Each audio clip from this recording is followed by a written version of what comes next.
Mr. Secretary, it's great to see you here. Do you anticipate that we will let our hands off the reins here to allow Ukraine to take the fight to Russia?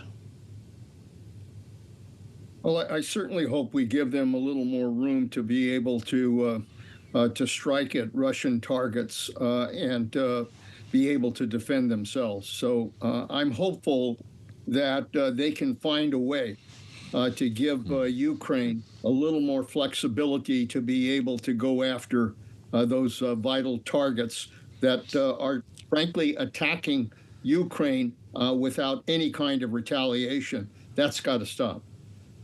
Should they be allowed to shoot down MiGs that are taking off in Russia armed to attack Ukraine?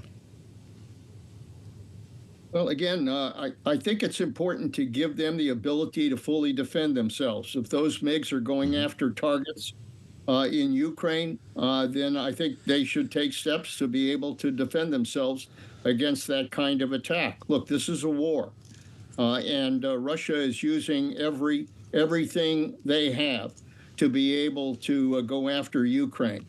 And I think it's our responsibility and the responsibility of our allies to be able to make sure that Ukraine is fully armed, has all of the weapons that are necessary in order to fully defend themselves in this war. Well, it's something. The air raid sirens we know go off in Kyiv the minute those MiG-31s take off, loaded for bear.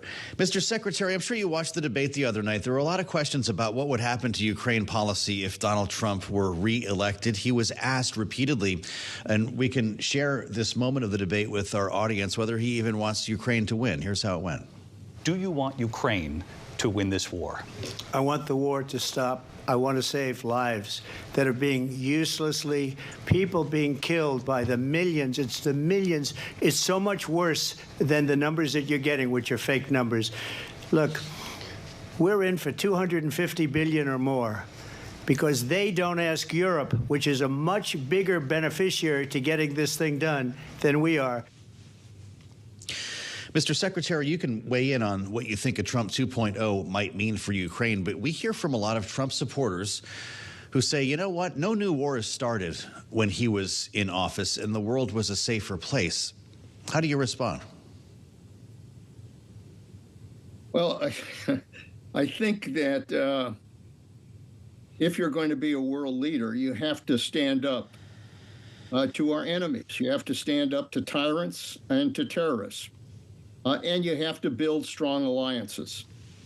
And that's not what Trump is about. Trump thinks that somehow he can operate alone and cut deals. I mean, the fact that he would not say that Ukraine should be successful at defending their democracy tells you an awful lot about the way he approaches these issues. And it's basically appeasement. It's capitulating to our adversaries.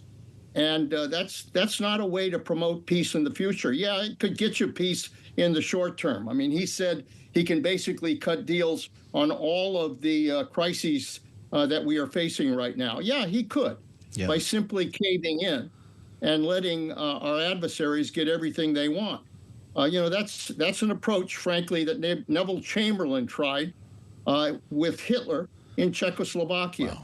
And in the end, it didn't pay off then, and it won't pay off now. So I would prefer a president that is willing to stand up to our adversaries, build strong alliances, and exercise responsible world leadership.